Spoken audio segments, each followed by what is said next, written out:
Welcome to the Designing Hollywood podcast in association with the John Campea Show. I am your host, Robert Meyer Burnett. The Designing Hollywood podcast show is dedicated to all things movies, the movie industry, and its talented professionals.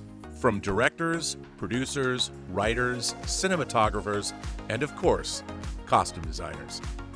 Designing Hollywood covers some of the most celebrated professionals in the motion picture industry. The show explores the artistry, the craftsmanship, and the stories that bring our favorite motion pictures to life. Today's show is sponsored by the Universal Costume Company. Today's guest is a legendary, Oscar-nominated costume designer whose work has defined some of the most iconic moments in film history.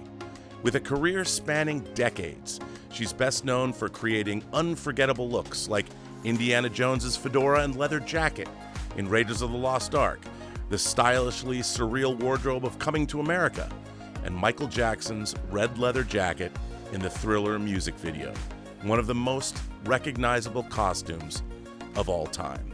A leading advocate for the art and preservation of costume design, she is also the founding director of the David C. Copley Center at UCLA and an accomplished author and scholar whose work continues to educate and inspire designers around the world. Without further ado, it is our great pleasure to welcome costume designer Deborah Nadoolman to the Designing Hollywood show. Deborah, I'm so excited to talk to you. I'm going to geek out, I know, but thanks for being here. Yeah, I'm thrilled to be here. Thanks for inviting me. Before we start, I just wanted to ask you, I always get into people's past. Like, how did you get into costume design? Did you dress your dolls when you were a kid? Did you have an academic background? But you actually did graduate from UCLA with a master's degree in costume design. How did you decide this was your calling, and what brought you to UCLA? Thank you for asking. I was born this way. There's no doubt about it. My mother really wanted me to sit on the Supreme Court and be a Supreme Court justice, and I was really disappointed my mom. But I went in. I was a costume designer from birth, and yes, Rob, I did play with dolls, and yes, Rob, I did have the first Barbie, and yes, Rob, I did have paper dolls, and yes, Rob, I did make clothes for my Barbie, and I learned how to sew. I have my grandmother's sewing machine in my office. I did learn how to sew for my grandmother. But my grandmother also was a pharmacist, so I come from working women who sewed but also had other jobs. And as a little girl, I drew well. I could make anything. I went to camp, and my parents had a camp for deaf children. Wow. And yeah, my mother was a teacher of the deaf.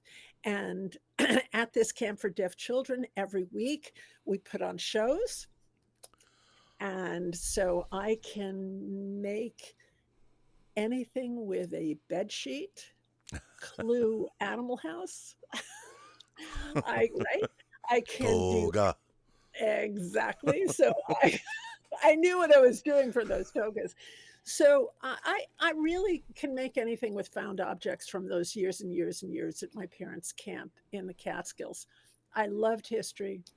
I loved literature. I was good in school, which is why in my life I had to take it all the way to getting a doctorate at 50 years old. So I was head and hands, Rob. I don't know how to describe it other than that. I was head and hands. Somebody said that costume design has everything that I love in one job. And it's true, because it has the historical research, it has the making, it has the stories, and it has dress up. Right. Well, you nailed it. Now, this is here's what I love about your career. You got in your first credit here is on the Kentucky Fried Movie. And I jumped in, I got into home video for my bar mitzvah. I got a VCR in 1980, and home video was pretty new. And I started hanging out at this video store, and these guys just gave me a job at 13 because I wouldn't leave. So they're like, make yourself useful. And Kentucky Fried Movie was one of the very first perennial home video hits. I mean, it was rented out all the time. And of Yeah. course, directed by John Landis, who later became your husband, and the Zaz team, Zucker, Abrams, Zucker. Yeah. I mean, it was, I think I watched that movie 100 times. You know, you'd bring it home and your friends would all come over Yeah. and watch it. What was it like working on that film at that time? I mean, it was such a wild time, you know, the 70s. I mean, that film came out in 77. And how was it? What was the industry like? Take us through that first job. Well, John and I always call ourselves the lucky winners because that was the perfect job for me. You just heard about my background. I love to make something with nothing. The reason that my husband and I have been together for 50 years is that we share a sense of humor. I I I would design comedies all day and all night. I think I'm the perfect designer.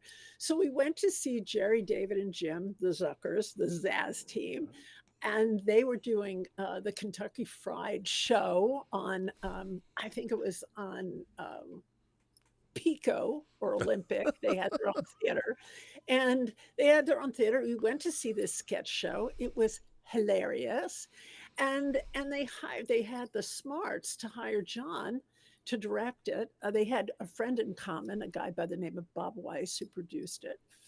And it was the perfect opportunity for me to really show what I could do. And I had a lot of mentors. I mean, I went to Western Costume, and there was a guy who was the assistant director, Mac Adler, who liked me because I was a nice Jewish girl. And he just said to me, "What are you doing?" The Kentucky Fried Movie. I don't care what it is. Just take whatever you want, Deborah. That's what you want to hear. Just take whatever you want. I don't care what. Put it in the back of your car. Take whatever you want. And I was working at NBC at the time, and NBC had the largest costume shop west of the Mississippi because of all the variety shows that were being done then, right? So Bob Mackey was making his stuff there, and Yeah. I really cut my teeth on being a stock girl at NBC and seeing all those clothes, fabulous costumes. And the head of NBC wardrobe said the same thing to me. Kentucky Fried, what? I don't care what you're doing. Just take whatever you want. So I had these fabulous mentors who loved me and believed in me. And I was able to punch above my weight and to really design Kentucky Fried Movie. The design of Kentucky Fried Movie. Outrageous. But Rob, that was a $15,000 costume budget. Yeah. All in a $15,000 costume budget, but that's all free rentals. And boy, that movie is designed for nothing. Yeah, I mean, it was such a product of that time, and it was, I can't tell you. We had so much fun. We had so much fun. I mean, it's the kind of thing where, and again, we just lost Jim Abrams just passed away, but we're still friends. I mean, I think that Jerry and David, we've known them for all of these many years, and we had such a wonderful experience on that film. Now, you, as a child of Broadway and putting on plays up in the Catskills and things like Yes. that, what did that first experience working on Kentucky Fried Movie teach you about film production? Was there something that you learned maybe in that trial by fire and doing all that crazy stuff that was unexpected? I think that's a great question because you pointed out that I received my master's. I had graduated from my master's incredibly. I mean, I never would have thought when I graduated with my M.F.A. in costume design from UCLA that I would be then teaching at UCLA 50 years later, right? So when I graduated, and growing up on Broadway, as I did in New York City, and seeing all the shows and working in summer stock and working in Shakespeare festivals, I really didn't know how things would appear on camera. So with John, and everybody sat in to watch rushes then in the old way. You went into a theater at the end of the day to watch dailies and rushes, right? We didn't have laptops. Hard to imagine. But yeah, I had to learn how things looked on camera. And it's not just how things looked on camera, but how costumes were lit. And then I'm sure I made a lot of mistakes. I can't remember what the mistakes were. I sort of remember the continuity mistakes, but I Sure. don't really remember the mistakes I made in terms of scale and texture and silhouette. But you learn pretty quick how things are going to appear on camera. And then you learn you have to test everything, Right. Right. Well, right? after that, I mean, and I guess I don't remember if it was a big theatrical hit, but it became a perennial favorite on home video. So a lot of people saw that movie. I mean, I think I showed it to everybody in my junior high school. I think it was a hit. I think it was a hit, not giant, but certainly, Yeah. yeah, Well, after that, you worked in TV a little bit, but then you had a run of, I would say, an epic, legendary run of films, beginning with Animal House.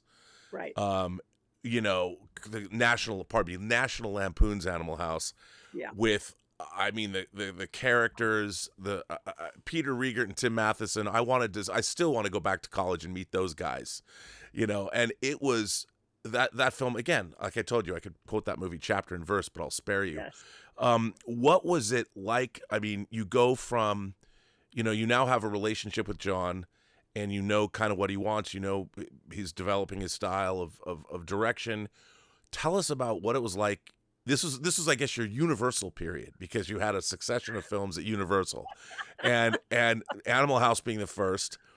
What was that like? I mean, jumping from Kentucky Fried Movie, you worked in television. Now you're at a studio. You're working on. I mean, the National Lampoon writers were the tastemakers. I mean, the zeitgeist of comedy was National Lampoon. So how was that for you with all of those performers? John Belushi, Karen Allen. I mean, I unbelievable. don't, well, the first thing I'd like to say is that I met John when I was 18 and he was 19 and a half. Wow. So he was the best friend in high school of my first boyfriend in college. Wow. Okay. Okay. So, Rob, this was not an on-set romance. So I would just like to point that out in case you thought that there was I didn't. something I happening. Hey, I just want to clear it up. I mean, he was my friend before he was my boyfriend. Right. Well, that's good. That's hence the 50 years later, you're still going strong. Yeah. Oh, yeah. It's a long marriage. So again, there. I want to also say, Rob, there are movies in my career that I did not have so much fun making, but it just so happens that the first two made me think that maybe my entire life was just going to be about falling in love with my actors and going to be having the perfect screenplay for my set of talents. And I just, we went to Saturday Night Live, John and I. We met John Belushi. We met Danny, who is supposed to be D-Day, right? Right.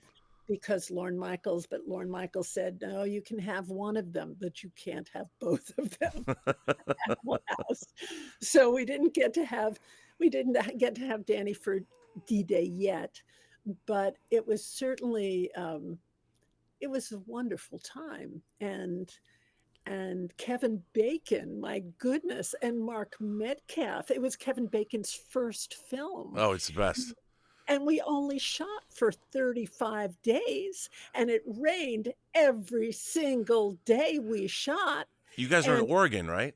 we were in Oregon, in Eugene, Yeah. and for Toga, when they went gator and down to the floor, we were ankle deep in water because we were in the basement of a frat house and the water kept coming in the basement. So I really thought we were soaking wet, everybody soaking wet. Nobody had doubles.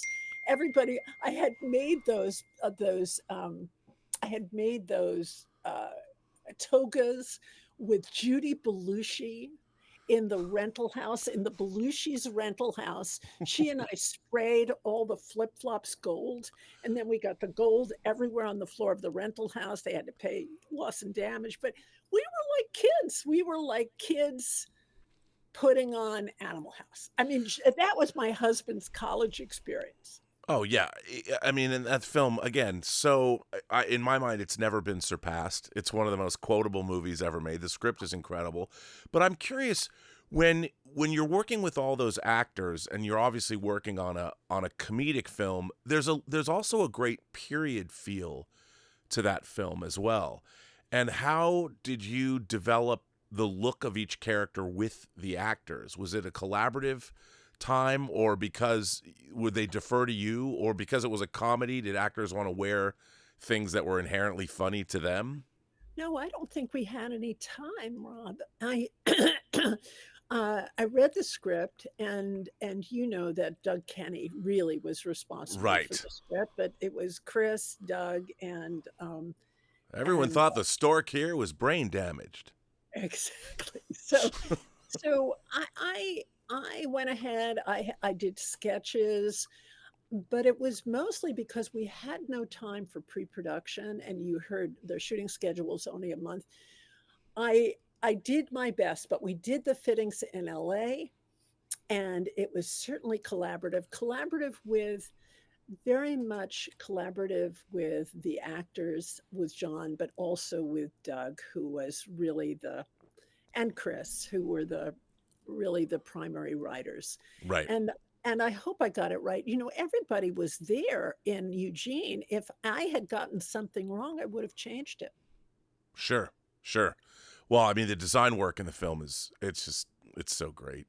I mean, everything about I that mean, movie you is remember the those frat parties were ridiculous. And I had just graduated from college myself. I mean, it was so clear to me, even though it was an earlier time, I really understood what the joke was. right. No, I mean, again, it's what an amazing thing to have worked on. And then what fascinates me is that after that, somewhere you ended up meeting Steven Spielberg, and talk about part of your Universal period. His behemoth of a movie coming off of Close Encounters. He made 1941, which Robert Zemeckis was one of the writers. Bob Gale and Robert Zemeckis. Yeah. So suddenly you're working on a monstrously huge, epic. I mean, maybe not quite the size of It's a Mad, Mad, Mad, Mad World, but pretty close. Yeah. You know, how did that happen? And were you running around in Spielberg circles? You know, because it seems like all you guys knew each other. All right. So this is what happened. Well, first of all, I want to take credit for something. So in Animal House, you may remember that John Belushi at one point wears a green sweatshirt that says college on it. Yes, iconic. That was not in the screenplay. I went into Eugene, and do you remember, you're too young, but back in the day, we used to do press on letters and press on logos on t-shirts. Oh yeah, And you'd iron them on or something. you'd iron them on. You'd go to a t-shirt shop, and that's what you did. That was my idea.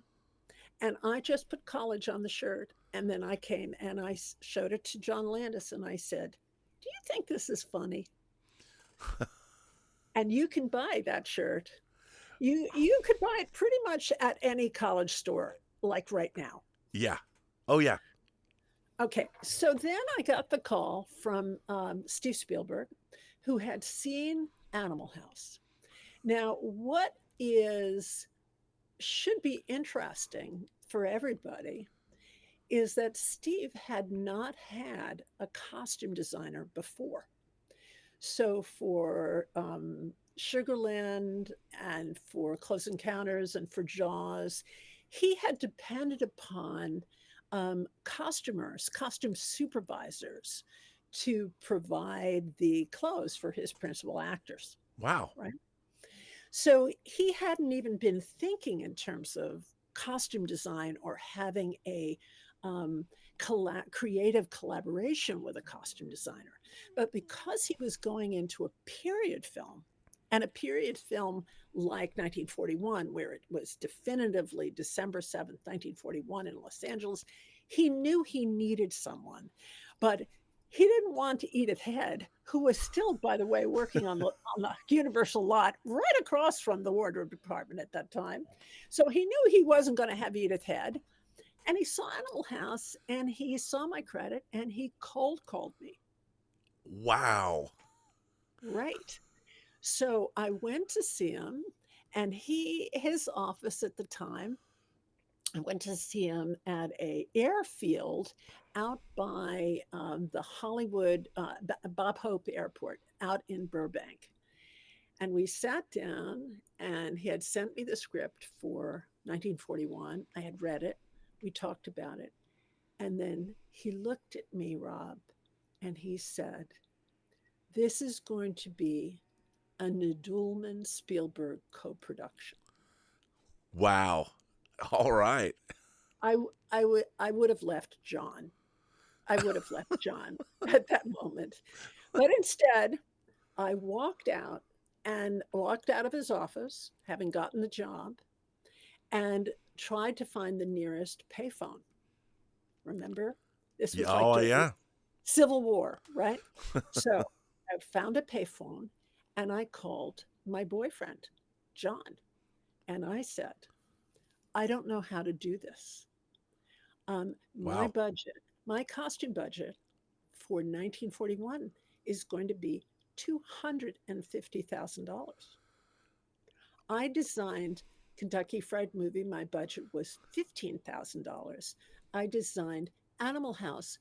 My budget was $50,000. And now I have $250,000. And John, bless him, said, "Deborah, it's the same job." Wow. Okay. But Right? now, okay, you've got Nazi I U-boat know, commanders. You got I John know, Belushi, and I know, he's a pilot. You have I Bobby know, Soxers at dances. You've got I know, that's an insanely huge. I would have thought $250,000 was not enough. I know. But when you think about how young we were, I mean, Steve's only 5 years older than me, right? So what was I? I was about 26. So Steve was about 31. We were really young, and we were the youngest people on the crew, right? By far. I Yeah. might have been the youngest person on the crew. And John Belushi was in 1941 because Stephen loved Animal House, and Tim Matheson was in 1941 because Stephen loved Animal House, right? Right. So I was working with friends. Steve and I became very close.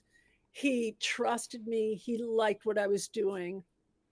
And remember, even though it was my third film, I had already done so much theater, so much, not only camp, but I had designed here at UCLA. I was a Mm, designer. I knew what I was doing. I had good training.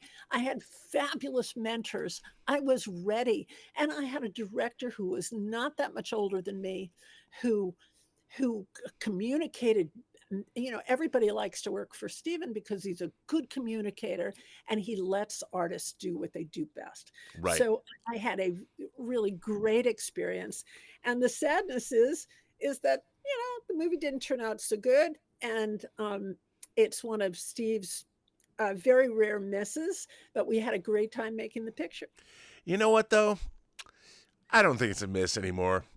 Maybe Okay, maybe at the time coming off of Close Encounters and Jaws, maybe. you could Yeah, look at it. I think when you go back and you watch that movie now with nobody's thinking about, oh, Steve, we expect, I'm sure the studio still call it a miss, but yeah. I think you look at it's a glorious movie. I I mean, think that's a fair point. it That's a has, and it really is. And then this is just, I'm just, because so first of all, let me ask you about you and John, because Yeah. Animal House was a monster hit. Hmm. So being his girlfriend at the time, What was that like? I mean, he does Kentucky Fried Movie. What was it like for the two of you to suddenly, Hollywood loves a winner. So you guys, your stock together went way up, and now you're working for Steven Spielberg. What was that like for the two of you? How was success at that time, which is pretty early on? Yeah. I don't know. I mean, the funny thing about successful movies is you see the lines outside the theaters back in the day again, and you know that your family just is not that big, and you Right. don't have that many friends. So other people must be paying to see this thing you worked on, right? And the only thing I really remember is that I I took a limo. We were in a limo going down Fifth Avenue to the opening of Animal House, and I called my college friends from the car phone, and I said, I'm on 59th Street. Oh no, I'm on 58th Street. I'm on 57th Street. Now I'm on 56th Street. So I called them from the car phone. So, I mean, we lived in the same place. I think we were, I don't know, gobsmacked. What's the Right. word? That's a great word. It's one of my favorite words. Yeah, I love gobsmacked. it. We didn't know. We didn't know. You know, John and I are so straight-laced. And we never did any drugs. We didn't party. We were never part of the scene. And I mean, you know, Steve's like that too. Very, very square. Very square. Well, it was all about work. Well, what I Yes. love is, you come off 1941, which is one of the, in terms of production, in terms of Yeah, scope, it was one of the biggest comedies ever made. And yes. then you jumped right into the Blues Brothers, which is another giant comedy. There you finally get to work with, you get both of them. You get Dan Aykroyd and you get John Belushi together, in I as know. a team. I mean, that film is epic. Not only do you have all these incredible real musicians, real famous, blues musicians. I mean, that that what was that like? I mean, going from 1941, suddenly you've got this meteoric rise, and you're not working with like an ensemble of six. You're working with these huge ensembles, and I I hesitate to ask what the costume budget was on Blues Blues Brothers. Brothers. You know, I don't remember, but Blues Brothers seems to be a movie that just keeps getting better. It Yeah, just it really sincerely does. I mean, as time goes by, it not only has made a place for itself, but its significance grows, and it goes beyond having all of those amazing rhythm and blues artists. It just seems to be. It was so far ahead of its time in tone, because it's quiet, because of the way John and Danny portrayed Jake and Elwood's. I mean, it is the it. I always felt like they were like Laurel and Hardy, like that there was a real. It's a bromance. They're in love. They have their each other's backs, and for me, it was quite clear what to do. When you look at the Blues Brothers, the design to me now as a 73-year-old looking back at what my 27-year-old self did, it is quite, it does not look like West Side Story. It looks completely naturalistic. When you yes, see people dancing in the street, when you see Ray in his Ray's store, everybody looks naturalistic. The only people who don't look naturalistic are John and Danny, Jake and Elwood, who always look clean and perfect and yeah, fresh, because they're which on a is mission from God. a mission from God. So they are untouched, perfect in their suits. We never see, and God, it could have happened where you had Belushi covered with schmutz, but you never saw him with schmutz. He was always perfect. And so the film looks naturalistic. It was, what can I say? I have to say that you know, that Aretha was very patient with me. I asked her to wear that pink waitress uniform. Yeah. I asked her if she minded if my greasy hands went down her front. I put her in torn bedroom slippers and a man's vest, and I dressed her backup singers. One backup singer is in a postal worker's outfit. It just, when I look back on this movie, it does not look, and I wish, I'm not saying this really pejoratively or putting it down. It doesn't look like a Hollywood musical. It looks like you just showed up, Yeah, right? no, and it's got that great Chicago feel to it as well. I Yeah, mean, that's right. it's not overly designed. And No, I think that's part of why it works so well. yeah, it's gritty. Yeah, it is gritty, and it's as opposed to, say, what I love about 1941 is it's very stylized, the way it was shot Exactly. and the miniature work and stuff. But Blues Brothers, that's now. Let me ask you this: so you're now working your way up through these levels of production. Was your approach, did it change as the movies got bigger, or like John told you early on, it's the same job? Did you constantly hear that in the back of your mind? Totally. It's the same job. High, low, big or small. And you know very well, Rob, that we work on films with the intention that every movie is going to be a classic and every movie is going to make Avatar money because Right. that's the only way you can approach it. And everyone who works on a movie should have a passion for making movies or else they're in the wrong business. I completely agree. And speaking to that, we now leave the 80s. We now leave the 70s behind, and we're now in 1981. And you worked on two of the most iconic movies, I would dare say, ever. One for Mr. Spielberg and one for your husband. Mhm. One movie won the very first Academy Award for special makeup effects, given away at the Oscars, and Oh, yeah.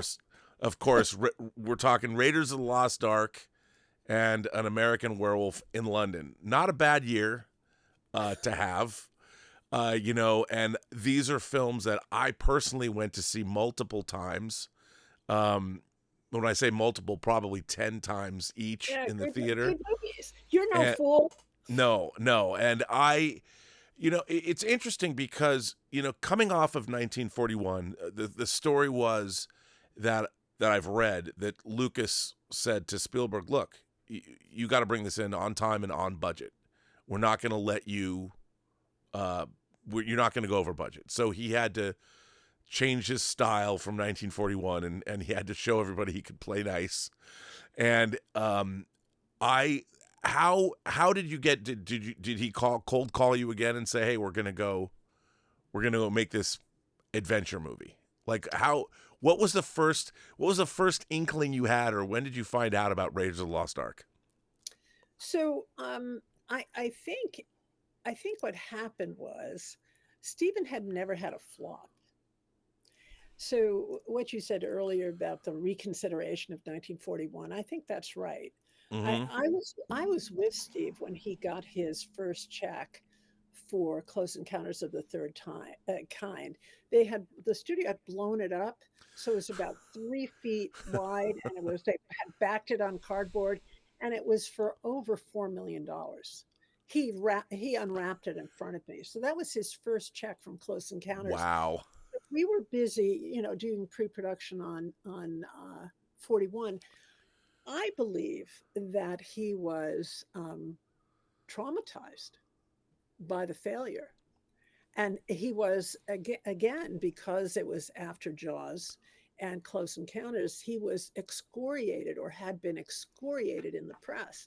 So I wasn't there for that conversation with George, but by during production of the Blues Brothers, and I'm sure you remember Steve Spielberg in the Blues Brothers with Yeah. that ridiculous mustache. Um, but why was he in the Blues Brothers? He was in the Blues Brothers because he was there to talk to me about Raiders. Wow. Okay. He happened to be there that day, And John said, "Hey, hey, Steve, you want to be the one to give the cash to John and Danny?" Sure. Well, So I mean, John Landis. For those of you who are watching this, John Landis had continued to put director friends in movies, and whenever a director would show up, whether it was Frank Oz or David Cronenberg or something, it'd be totally. amazing. It was so much Yeah, fun when that would totally. happen.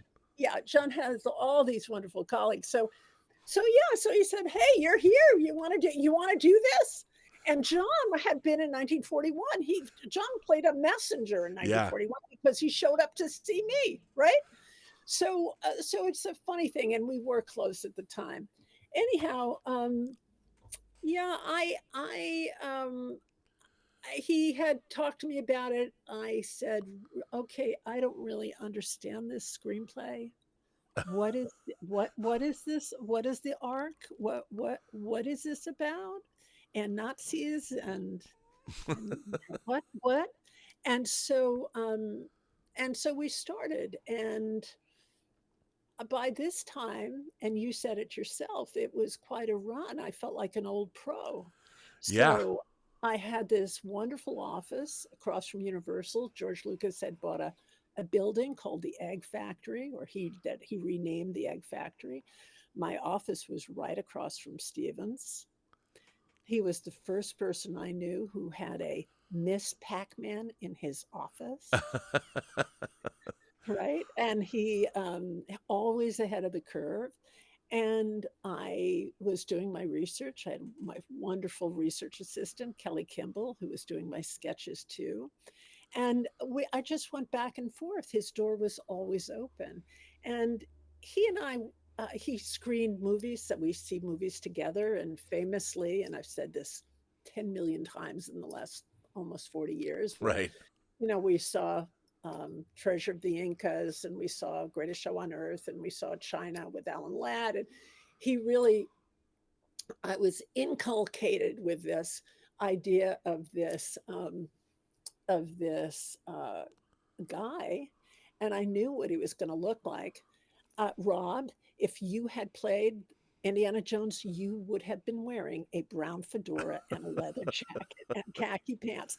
There was no way he was going to wear anything else. So I got it. I got the note, and as everyone now knows, but it was shocking then, and so disappointing for us, is that we had Tom Selleck and we lost Tom Selleck, Yes.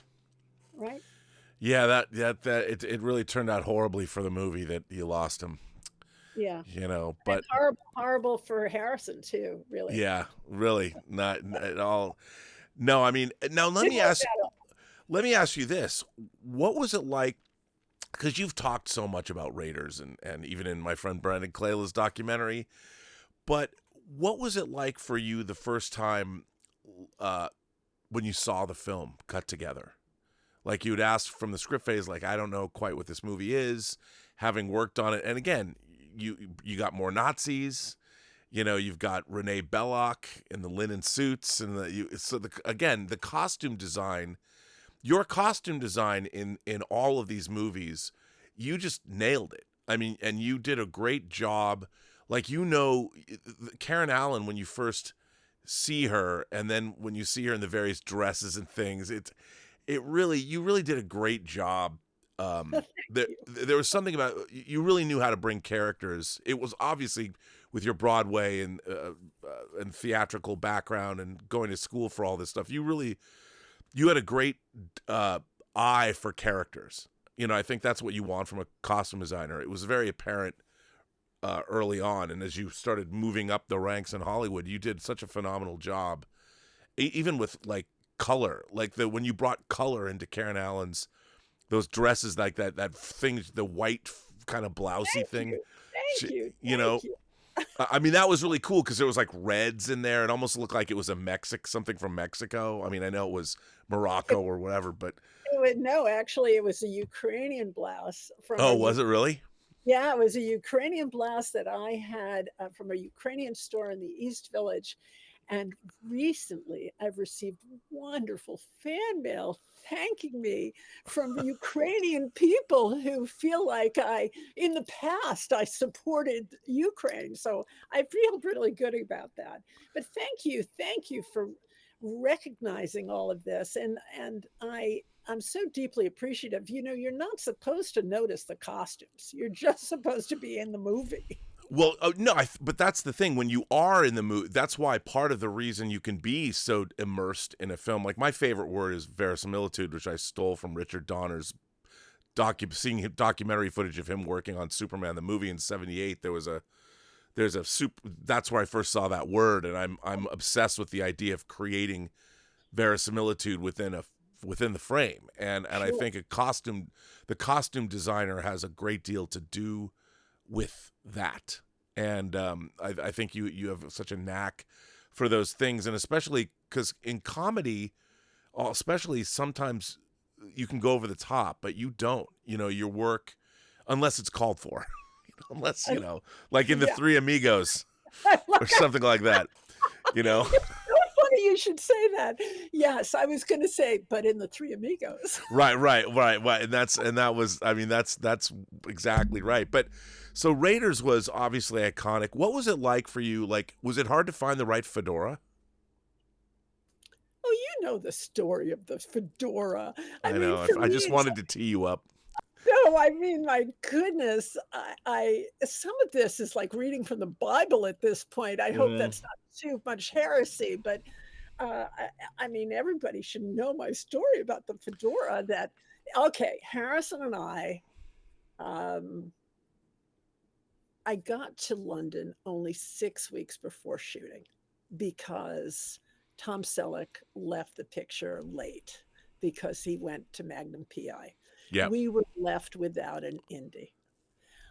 Somebody said that Harrison owed George 3 pictures, so we had to have Han Solo. But when we heard that we had Han Solo, everyone was very, very disappointed. I will not lie. Harrison is no Tom Selleck. Right. Right. Okay. So we got to London. I had made everything. I had made a complete costume, the whole thing for Tom Selleck when we were here. But I was out of time. And we got to London. And at Bermans and Nathan's in Camden Town, I did what you do. I took boxes of fedoras off the shelf in the rental house, dumped them at his feet, dumped them at his feet, dumped them at his feet. And he was knee deep in fedoras. And like any man looking for a baseball cap, you have to try on at least 100 before you find one that fits. Yeah. And so he tried one and then another and then another and then another. And you know, he has this long, narrow face and are we going to be able to see his eyes? This brim is too wide. This crown is too short. And so all of the proportions, oh my goodness, if you have a hat on your head for every frame of the film, it better be the right hat. Right. You cannot find that hat on a shelf. I am telling you. So I was walking down Savile Row and I had Harrison's ties made, those bow ties when he was a professor. Yeah. And next to the tie shop was a hat shop called Herbert Johnson. I walked up the steps. I did not find a hat that was right, but there was a hat that looked like it could be made right, and it was called the Australian model. And I bought one in Harrison's side. We took it back to Bermans and Nathan's. I adjusted the crown and the brim and the ribbon around it. And they made many, many, many, many, many, many, many hats to follow. And that's the story. I had to get it from you. You know, I had to. I mean, you've told it so many times, but I figured I'd be remiss if people are, you know. Well, and I tell it the same way every time because that's the way it was. And by the way, if you go to the Herbert Johnson website, they have more information about the hat. Yeah. Website. Well, and then Raiders, obviously, when you first saw the movie cut together, was it surprising? Did it surprise you? Was it what you expected to see, or were you blown away by it? No, I was completely, nobody knows. Everybody who works on a movie, we just work on little bits. And especially, I had a friend, Craig Barron, who was at ILM, who worked on the movie, Yeah. and he worked on the visual effects. We never met. Right. Right, we never met. Until I met him about 10 years ago, I never knew that he and I worked on Raiders, right? Wow. So, because look, everybody who works on the physical film, we're done. And then the director Sure. goes and cuts the movie because movies are made in the editing room. So I was as surprised as anybody else. And by the way, I saw it in London where John was cutting An American Werewolf in London, Wow. Okay. Now right? that's the next movie that I, will. That was the other movie in 1981 that came out. American Werewolf in London is very different from what John had done before. Mm. Obviously, I mean, it's a straight up horror film, but again, you can't get away from, you got Nazi werewolves, so you still can't get away from Nazis. And you have one of the great, still to this day, one of the great physical effects transformation sequences ever committed to film. You got two great male leads. You got Jenny Agutter. What a film! I mean, that movie is, what is it? It's 44 years old now, and it's like it was made yesterday. Yes. See you next Tuesday. It's or see you next Wednesday. It's see you next Wednesday. See you next Wednesday. We get to see what see you next Wednesday actually is in that movie. John's little in joke. I mean, that to me, when I think about John Landis and his movies, I do think about Animal House and I do think about Blues Brothers, but American Werewolf in London is the first movie that comes to my mind because it was so surprising. There's so many different, it's like so many different kinds of movies rolled into one. There's great humor, there's romance, there's true, real horror and scares and tremendous violence as well. I mean, there's some great werewolf action in that movie, and the soundtrack is great, everything about that movie. But also, and it went on to the poster art, the two different colored parkas that you see our main characters wearing at the beginning of the film is on the key art, and I've always wanted to ask you, I'm like, how did you, this is kind of a weird question, but it's a personal question, how did you decide the colors of those jackets in the beginning of the movie? Oh, so easy. So Really? easy. Yeah, and you can just queue up Thriller right after this. Yeah, who doesn't love a red jacket? I mean, I had to have David in red so that we could really see him at night, and I had to have Griffin done in that kind of tan khaki color because Rick Baker told me that I better put him in something that you could see blood on. Wow, really? Yeah. So when that jacket gets torn, we worked on the blood so you could see blood. If I had him in green, if I had him in navy, orange would not work. Just think about, costume design in so many ways. All design is reductive. It's more about what things can't be than what things can Sure. be, right? So when you think about, I really wanted to have David Naughton in red. What was Griffin going to be in that would really show the blood later? And it was that tan color. And it's so great when he deteriorates in that,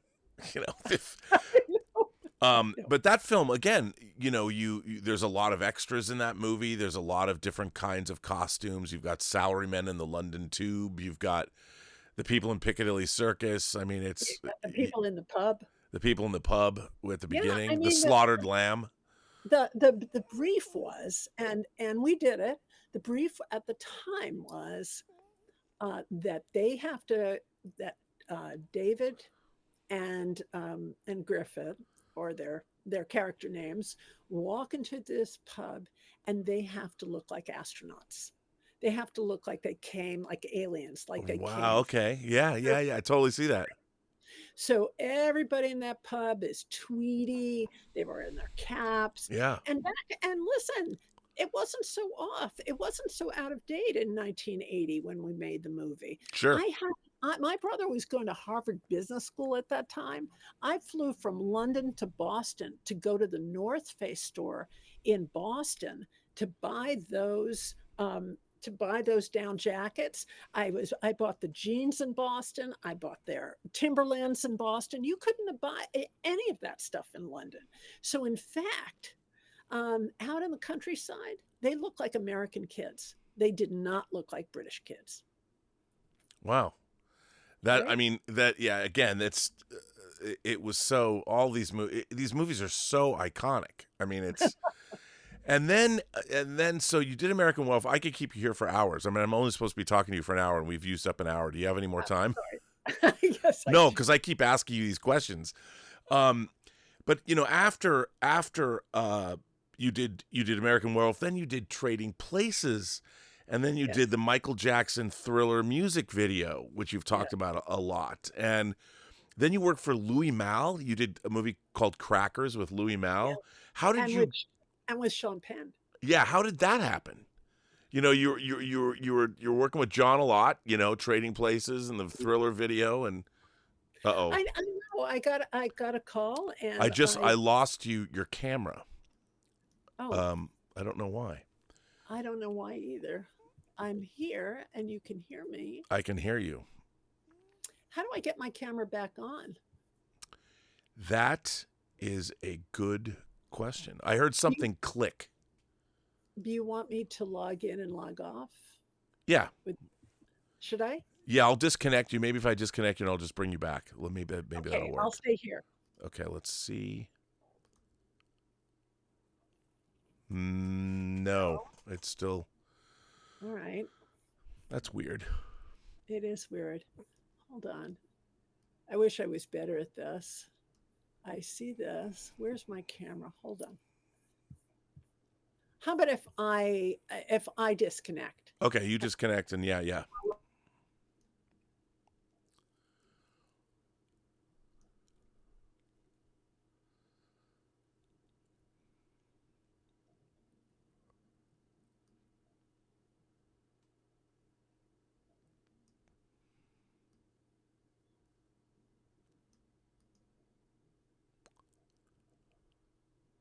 Hmm.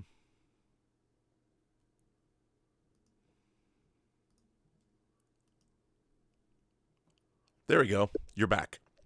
Okay, good. So the red jacket for you've talked about the Thriller jacket so many different times, but what's really interesting? How did you wind up? So you've been working for basically Steven Spielberg and John Landis, but then you worked for Louis Malle. How did that come about? I got a random call. I never had an agent. Really? And well, you can see how I never, yeah, I mean, I guess you wouldn't need one. one after another. If I was just going back and forth between Stephen and John, why would I really need an agent? And by this time, I already had a 1-year old, so I got a call to design Louis' movie, and it wasn't much of a movie, but he wanted it again to look naturalistic, Wow. and yeah, and it was in San Francisco, and what I found wonderful about him, other than the fact that he was so good looking, was that he said, let's talk about the movie. Let's talk about the story." And he closed the door of his office, and then we just sat. He didn't chase me around the table, but but we sat and we talked about the story, and we talked about the people in the story. Mm. And I had a wonderful time. And when I spoke to John later in the day, he said to me, "How's it going?" I said, "Well, I was with Louis Malle, and he told his assistant while I was with him, 'No calls, please.'"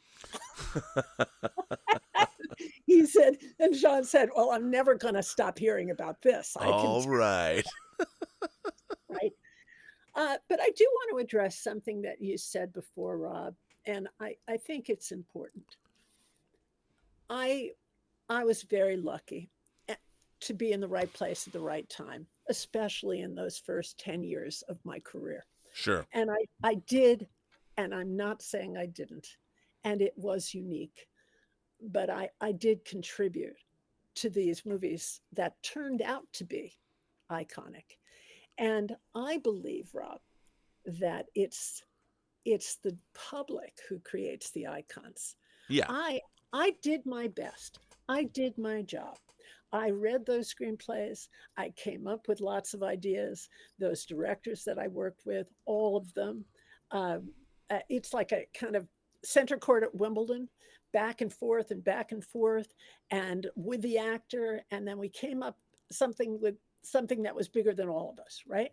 And then it's for the director to make the movie. I don't know what the Sure. movie's going to be. I leave, right? You said, were you surprised by Raiders? Of course I was surprised. So, so I left, and sometimes I see movies and I think, oh, good, they got it right. And others times, oh, not so much, right? So I have to say these icons, and they really did end up being icons because you and I both know that India is probably going to be around forever. Yes. But Michael Jackson is going to be around forever, Forever. right? And Werewolf is probably Werewolf and the Blues Brothers are going to be around forever. Well, absolutely. Well, I would say your run of films after the ones that we've talked about. I mean, throughout the 80s, I mean, if you look at you look at this, Spies Like Us, Three Amigos, Coming to America, and also a movie that I dearly love, Into the Night. Okay. I saw Into the Night opening night. When it opened, I saw it at the UA 150 Theater in downtown Seattle on the corner of 6th and Blanchard, my favorite theater in the world. They blew it up. It doesn't exist anymore, but I saw Star Wars and I saw Empire Strikes Back there 26 times. Wow. But I still love I own Into the Night. I have it. I own all these movies. You should see I've got this great British box set, this 4K. Actually, it's a German box set of American Werewolf that comes with coasters for the slaughtered lamb, the pub in the beginning and stuff. But you had this incredible run of these iconic comedies, and it was an amazing. I mean, everyone knows these movies. You and John ruled. You were I guess, you were like Burns and Allen.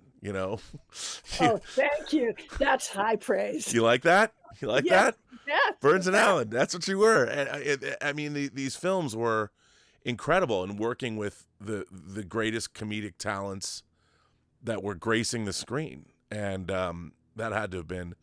And then after, of course, American Werewolf, I didn't mention Trading Places either, which is also iconic. I mean, who doesn't know these movies? It's amazing. And okay, I got to ask you, from a therapy point of view. Yes. You made a marriage work for 50 years. You navigated the currents and eddies of Hollywood craziness, and here you are. You and John are still here, standing tall.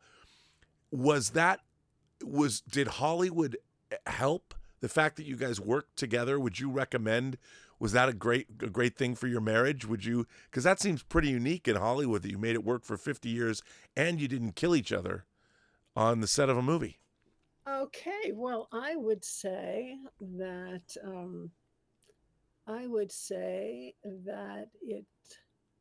it took a lot of hard work, and that that success is the hardest thing to overcome. Yeah. Wow. Okay. I can see that. But now looking back, I mean, I don't want to keep you here all day, but since you're here, it's so much fun to talk to you. I'm having a blast. Yeah, I'm in my office, so I'm comfortable. Oh, okay. Well, I just didn't want to, overstay my welcome. But since you're here, and I mean, it's funny because I look at so many of these movies, and we've seen them, and they're not movies you see once. These are all movies that we watch over and over and over, and they pass the HBO test. If it's on HBO, it's like, oh, I got to watch Trading Places again. If it's right in front of you. Hey, listen, I don't think Coming to America is never not on television. It's the greatest thing ever. I mean, who doesn't love? I Got My Soul Glow. Yes. It's my band Sexual Chocolate. I mean, it's these. Not only are these, everyone knows these. If you were to throw out these movies to people, they could recite them to you. I'm sure people do all the time. or your royal penis is clean, or Right. whatever the line was. I do want to ask you about an off-brand movie, Costa Gavras' Mad City, Yes. which I literally just rewatched again because it was Warner Archive in the last couple months put out a brand new Blu-ray of it because it had kind of been unavailable for a while. And I Mm. watched it. I hadn't seen it. I saw it once when it first came out. I got the disc, and I really liked that movie. I was like, this is really good. I really Okay. enjoyed it. So How did that that's come about? okay. So here's the funny thing. I have never seen that film. Really? I have never seen that film, but going back, and this says something about me, going back to Costa Gavras, we are very, very close friends. He and his wife, Michelle, are amongst John and my closest friends. I have known him for almost 50 years. So, Wow. yeah, I have known him since he made Missing and came to Hollywood. And Yeah. he was actually staying with us when he was about to make this film. And he said, well, why don't you help me out and design it? And that's how it came about. Wow. Okay. By the way, Missing, if for those of you who haven't seen that, that's a phenomenal film. Yeah, It's a Missing is incredible. it's a and terrific movie. and he is just about to be honored by the Greek Film Festival here in Yeah. Los Angeles, right? He's So yeah, amazing. Costa Gavras, old friend, was staying with us. How about helping out? That's how it happened. Yeah. Yeah. I mean, you're I remember seeing I had been working again. I told you I worked at Warner Brothers when Nothing But Trouble was getting Mhm. made, but also I was there still when Innocent Blood was first starting, getting up and running, which is another movie that I quite enjoy. That also Warner Archive put that out on disc.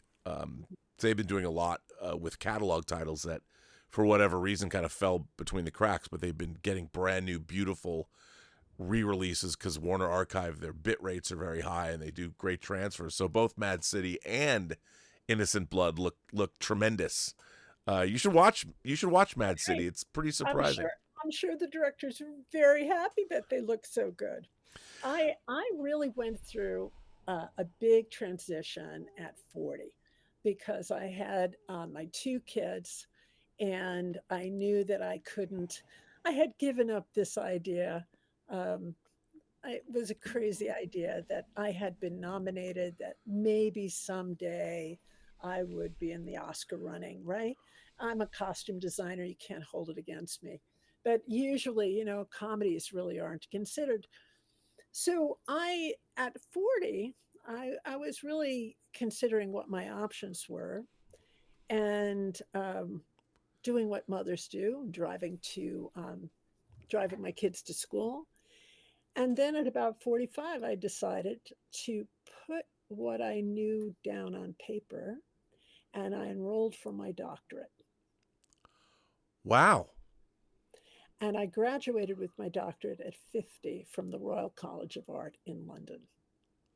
that's amazing. It's amazing because at the beginning, I told you I'm all about head and hands, right? And costume designers have to be pretty smart because we read scripts, look who I work with, look who I collaborate with. I you have to be able to you have to be able to talk to people who are at the very top of their field. I Yeah. mean, even when I only design one movie, I design them for Costa Gavras and Louis Mal. These are not schleppers, right? No. They want to talk about costuming as serious business, bringing those people to life. So I graduated. At 50, I became president of my union. I'm very labor minded because, of course, I've worked in Hollywood my whole life, and we're all about labor, and crew. And then I curated a big exhibition at the Victoria and Albert Museum called Hollywood Costume that opened in 2012. And then I met Mr. Copley, who had the largest collection of of golden age costume design sketches in the world.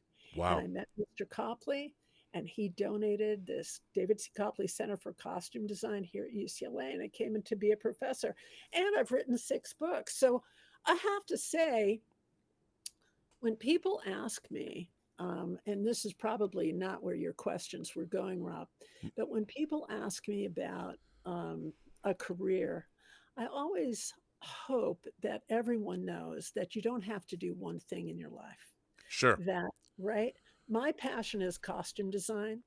And when I sort of understood that I wasn't going to go to Budapest or Bucharest or Toronto or Shreveport or Toronto or Vancouver to make movies because I couldn't, because I had my great kids. How do you keep a marriage? You stay together. And so I had to find another outlet. I had to find another way to express my big passion for my field, and that's how I did it. That's amazing. I mean, you don't. I think a lot of people in Hollywood with the onslaught of AI are going to have a lot of. There's going to be a lot of people trying to figure out what they're going to do next. A lot of free time. But I mean, you have a career. It's funny because there's been a lot of commentary about like when Cameron Diaz left Hollywood for 10 years, and wanted to have a family and do that. People are like, well, what do you do? But like I mean, sure, winning an Academy Award might have been nice. You get a nomination, but you've worked on these iconic movies that are beloved decades after they were made, and they're in constant, especially that mid '80s run you have. I mean, they made a sequel to Coming to America 30 years later. Who would have thought? So I mean, I think it's an amazing run to have, and the fact that you can then pivot like you did and get. That's an amazing thing to do, because it's not like you look at your credits. I mean, what more were you supposed to have done? Yeah. It's like it's an incredible career you had in film, and now you have an incredible career supporting the art that you love so much. That was there before film for you. Yes. And like standing in the IMDb, it says you stood in the back of Broadway shows watching those shows. And I totally relate to that, because I've worked in independent movies, but I've never had any big great breakthrough success. But I get to continue to make what I'm making and then do other things. But I wouldn't have had it any other way. I mean, that's not true. I would love to have made a $100 million blockbuster, but hey, there's still time. But I think that's great advice too for anybody. I was going to ask you, we always end the show, what advice could you give to people who might want to get into this profession? And now there's a lot of other outlets. You can show your work on social media, which didn't exist. What are some of the things people should concentrate on to follow in your footsteps? Well, that's right. And actually, I neglected one short period of my life. So when things were kind of winding down, when I was in my late 30s, and I had these kids, and the kids were impossible, and I needed to work. I needed to work for my own sanity. I started designing shows, theater shows. So I started designing theater. Of course, I was designing at the Mark Taper Forum in downtown LA, and I was designing up at the ACT, American Conservatory Theater in San Francisco. But I really designed quite a few theater pieces up there. But as we've gone through my career, you can see that I had gotten to a place where I felt like I really was a general, and I was looking for an army to dress, right? Right. So these theater pieces, after I got the actors dressed, I thought, well, what else can I do? They said, no, now you have to go home, right? So it wasn't enough for me. That's when I decided to write down what I had learned and write down what I knew about my field, which is that it's really not about the clothes, it's really about the conversation. I would say for anybody wanting to become a costume designer, that costume design is tricky because it's not about fashion, it's not about looks, it's not about the surface. You have to be able to read a screenplay or read a story and think about the DNA of each of those people in the story, and think about their lives in context and stop. Designing for a movie is not like designing for the Renaissance Fair. It's not designing a costume. It's trying to bring the people in the story to life so that you believe them. And just think about Animal House. Think about all of those guys in Animal House and how unique they were unto themselves. And think about Indiana Jones and how different he would have been, even with Tom Selleck dressed the same way, right? Yeah. So all of the characteristics, all of the beautiful characteristics of who Harrison Ford was and who he is, he imbued to Indiana Jones. So I would say find young filmmakers, find student filmmakers, find friends, put on a movie, make a short film, tell a story. But it's not about just making costumes. It's not about Halloween, not about masquerade, not about cosplay. It's about creating a story that hangs together and moves people. Well, that's a great way to end this interview. Can people find you on social media? No, no, but they can't find me on social media, but I do have to say that I do have a website, deborahlandis.com. DeborahLandis.com. Well, I'm going to call you Deborah Nadoolman. Thank you. This was a wonderful, rollicking interview. Thanks for indulging my tremendous geekiness about all of your early work. Oh, you're so wonderful. But I mean, every thank you. Everything else, you've got such a great career, and it's amazing. But I would say to people, go back and especially after listening to you talk, take a look at those movies again that you might have watched 100 times, but with what you've shared with us, and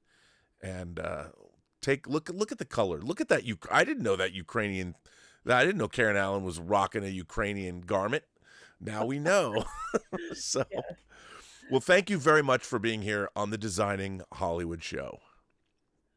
Rob, I loved every minute of it. Listen, you're too flattering. No. No, Yeah, really. to me, I'm in the presence of greatness. Really too flattering. I've loved it. I love those movies. They were made with so much love. I hope everybody does watch them. Oh, I guarantee you they will. A special thank you to founder and executive producer Martika Ibarra, co-founder, costume designer, the legendary Marilyn Vance, and of course, John Campea from The John Campea Show. Thank you to all of our viewers for tuning in, and be sure to subscribe to our YouTube channel. Tune in to the audio version wherever you listen to podcasts. I am, of course, your host, Robert Meyer Burnett, and you can find me on Instagram at rmburnett, or find me on Twitter at BurnettRM, or on YouTube at PostGeek Singularity. Thanks very much. Like, subscribe, and give us your comments. What would you like to see on the channel? Right down below. Thanks very much for watching, and we'll see you on the next episode of Designing Hollywood.